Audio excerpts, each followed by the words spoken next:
বছরেই Howrah Guwahati Vande Bharat sleeper train পাচ্ছে বাংলা অসম। জানুয়ারিতেই Vande Bharat sleeper ট্রেনের উদ্বোধন। দিন 15-র মধ্যে প্রধানমন্ত্রীর হাতে উদ্বোধন। কথা বলবো মৈত্রীর সঙ্গে। মৈত্রী, আর দিন 15-র মধ্যেই প্রধানমন্ত্রীর হাত ধরে স্লিপার পেতে চলেছে বন্দে ভারত স্লিপার, বাংলা এবং অসম। আর কি কি জানা যাচ্ছে, কি কি বিশেষত্ব থাকছে এই ট্রেনে? দেখো, দেশের প্রথম বন্দে ভারত স্লিপার ট্রেন, যেটা 180 কিলোমিটার পর্যন্ত গতিবেগে চলে যেতে পারে, সেই বন্দে ভারত স্লিপার ট্রেন পেতে চলেছে কলকাতা বা বলা ভালো বাংলা এবং অসম। হাওড়া থেকে গৌহাটি পর্যন্ত ওভারনাইট ট্রেন এই স্লিপার বন্দে ভারত এক্সপ্রেস, যেটা কিনা চলবে প্রত্যেক দিন।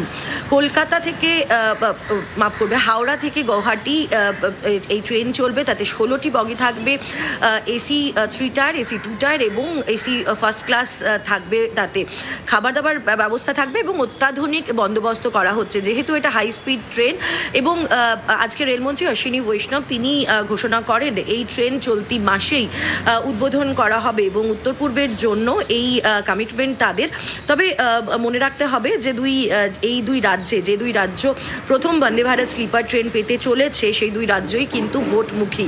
এই বছরই তাই সেই দুই রাজ্যেই ভোট রয়েছে এবং হাওড়া এবং গৌহাটি সেই দুই রাজ্যের কে যুক্ত করবে এই বন্দে ভারত স্লিপার ট্রেন, দেশের প্রথম বন্দে ভারত স্লিপার ট্রেন। এর একাধিক বিশেষত্ব রয়েছে, যেমনটা আমি তোমাকে বলছিলামই। 180 কিলোমিটার পর্যন্ত প্রতি ঘন্টায় এর গতিবেগ পৌঁছাতে পারবে এবং তার সঙ্গে সঙ্গে অত্যাধুনিক প্রযুক্তি ব্যবহার করা হয়েছে। এবং এই ট্রেন যেহেতু একাধিক এলিফ্যান্ট করিডোরের মধ্যে দিয়ে যাবে, সেখানেও কিন্তু হাতিদেরকে রক্ষা করার জন্য বা বন্যপ্রাণ রক্ষা করার জন্য অত্যাধুনিক ব্যবস্থা নেওয়া হয়েছে বলে রেলমন্ত্রী আজকে জানিয়েছেন। এই যে ট্রেন রাখা হচ্ছে, সেই ট্রেনের ভাড়ার ক্ষেত্রেও কিন্তু বিশেষ নজর দেওয়া হয়েছে বলে রেলমন্ত্রী অশ্বিনী বৈষ্ণব জানিয়েছেন। এবং এই ভাড়ার ক্ষেত্রেও একেবারে বিমানের যে ভাড়া, তার সঙ্গে সাদুর্য রেখে এই ট্রেনের ভাড়া করা হচ্ছে। ফলে একেবারে এসি 3 টায়ারের ভাড়া যেখানে 2300 টাকার কিছু বেশি থেকে শুরু হবে এবং সেখানেই ফার্স্ট ক্লাসের ভাড়া 4000-এর মধ্যে রাখা হবে বলে রেলমন্ত্রী জানিয়েছেন। সব মিলিয়ে যাত্রার পথ, যে হাওড়া থেকে গৌহাটি পর্যন্ত প্রায় 1500 কিলোমিটারের এই যাত্রাপথ, এবং তাতে সময় অনেকটাই কমে আসবে। 3 ঘন্টা সময় বাঁচবে যাত্রীদের এই ট্রেনে যাতায়াতের ফলে। এবং রেলমন্ত্রী তিনি যেটা জানিয়েছেন, ইতিমধ্যেই প্রধানমন্ত্রীর থেকে সময় চাওয়া হয়েছে এবং প্রধানমন্ত্রী উদ্বোধন করবেন এই বন্দে ভারত বন্দে ভারত স্লিপারের প্রথম ট্রেন এবং তার প্রথম যাত্রাপথ, সেটা প্রধানমন্ত্রী উদ্বোধন করবেন। দিন 15-র মধ্যেই তিনি আশা করছেন যে এই উদ্বোধন করা সম্ভব হবে। 17 থেকে 18 তারিখ বা তার 20 তারিখের মধ্যেই এই উদ্বোধন হবে বলে আমরা রেল মন্ত্রক সূত্রে জানতে পারছি। ধন্যবাদ মৈত্রী। करीब अगले 15 से 20 दिन में इसका फर्स्ट ट्रेन का इनॉग्रेशन चालू हो जाएगा। मोस्टली आप समझो 17 या 18 तारीख, अगले 6 महीने के अंदर बन के आ जाएंगी।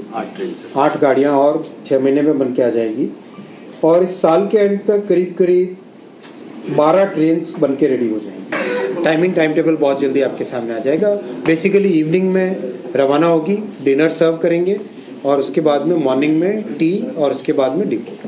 हम कई ऐसे सेक्टर्स होंगे जिसमें वेटिंग लिस्ट पूरी तरह से फिनिश हो जाएगी। इस ट्रेन में कुछ रिफॉर्म्स की झलक आपको दिखेगी। पैसेंजर्स के कंफर्ट के लिए जो बेडशीट, ब्लैंकेट और ट्रेन की क्लीनिंग, उसको एक टोटली नए तरीके से करेंगे। और फूड में जो ट्रेन गुवाहाटी से आएगी उसमें असमीज फूड होगा और जो ट्रेन कोलकाता से निकलेगी उसमें बंगला फूड होगा।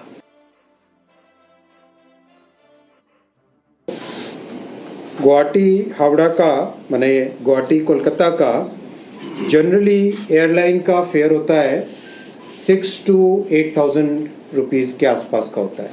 इसमें 3 AC में गुवाहाटी से हावड़ा का रहेगा 2300 रुपये।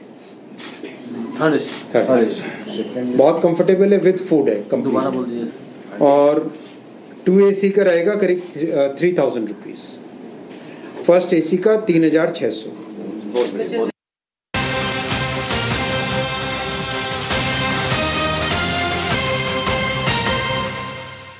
এসআইআর আতঙ্কে ফের মৃত্যুর অভিযোগ। শুনানিতে ডাক পাওয়ায় হৃদরোগে আক্রান্ত, প্রয়োজনীয় নথি না থাকায় আতঙ্কে মৃত্যুর অভিযোগ।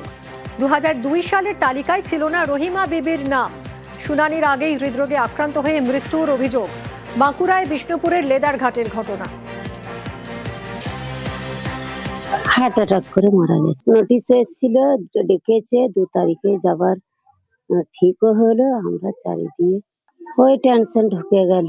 ওইটি যেমনি শুনল যে আমার তাহলে আর কিছু নাই, আমার নাম নাই, আমি কাগজ পেলুম, আমার নামটাই আর হলো নি নাকি, ওইটার টেনশনটা আর হয়। বিচলিত ছিল না, আমার আর ডেট নেই, হ্যাঁ নাম কাটা যাবে, সবাই ভয় খাওয়াচ্ছে, এসে আত্মীয় বাদ চলে যাবে, ক্যাম্পে থাকতে হবে, সব ইত্যাদি বলছিল। তো আমি তবু আশা দিয়েছিলাম যে তোমার কোনো চিন্তা নেই, বিষয়টা আমি প্রধানের সাথে কথা বলছি। এই এসআইআর এর ঘটনা নিয়েই তো আজকে হার্টফেল করলো।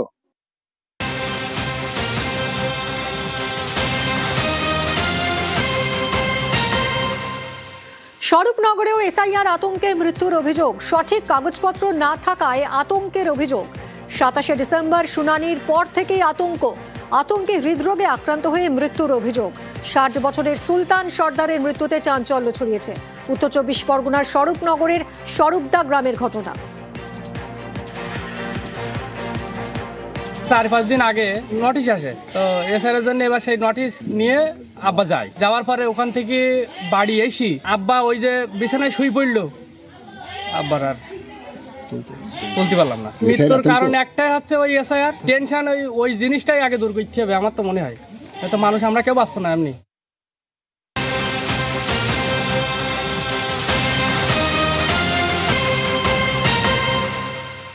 গোষ্ঠী কোন্দলে বীরভূমে উত্তেজনা। পতাকা তোলাকে কেন্দ্র করে উত্তেজনা ছড়ায়।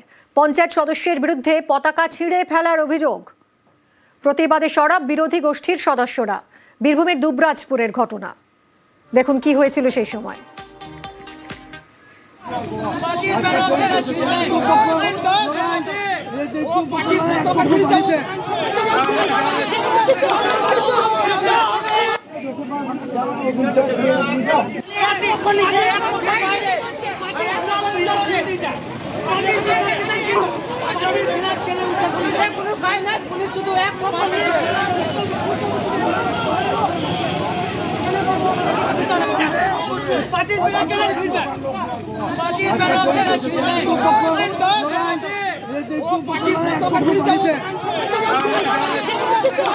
গোষ্ঠী কোন্দলে বীরভূমে উত্তেজনা। পতাকা তোলাকে কেন্দ্র করে উত্তেজনা ছড়ায়। পঞ্চায়েত সদস্যের বিরুদ্ধে পতাকা ছেঁড়ার অভিযোগ। প্রতিবাদে সরব বিরোধী গোষ্ঠীর সদস্যরা। বীরভূমের দুবরাজপুরে এই ঘটনা ঘটেছে। পুলিশের হস্তক্ষেপে শেষ পর্যন্ত পরিস্থিতি নিয়ন্ত্রণে আসে।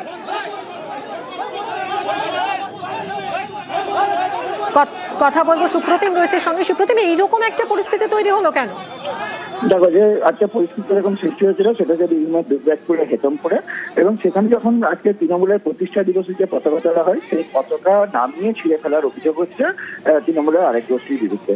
এবং তারপরে কিন্তু সেখানে রীতিমতো উত্তেজনা ছড়ায়, পুলিশ গিয়ে পরিস্থিতি নিয়ন্ত্রণে আনে। তখনকার মতো সমস্ত কিছু মিটে যায়, কিন্তু তারপরে আবার গন্ডগোল চলে দুপুরবেলায়।